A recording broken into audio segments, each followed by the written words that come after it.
Jasmine Crockett knows how to go viral.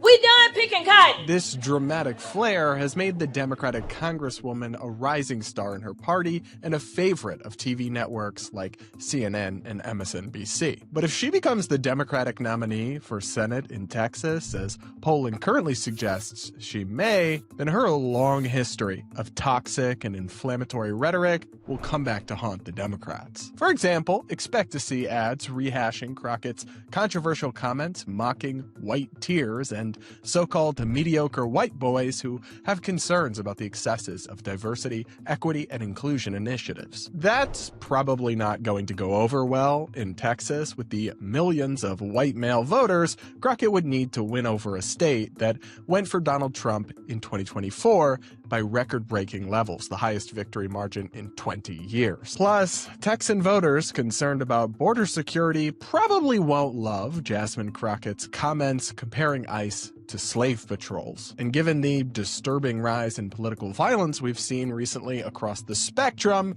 many voters might be put off by Crockett's long history of violent rhetoric. I mean, like, this dude has to be knocked over the head, like, hard. Crockett's in-your-face, brash style of commentary really couldn't contrast more starkly and more explicitly with that of her primary opponent, State Rep James Tallerico, who is solidly progressive but more often leads with persuasion than profanity, and just recently sat down to be grilled by 20 undecided voters in a popular debate on YouTube from Jubilee. Tallerico specifically tries to meet voters where they're at and pitch them on his progressive worldview by appealing to Christian values, given his background as a Presbyterian seminarian. What would Jesus do about a tax system that benefits the rich over the poor? As a Democrat, Tallerico would still have an uphill battle in a Texas Senate race, of course. But who would have a better shot of appealing to an overwhelmingly Christian and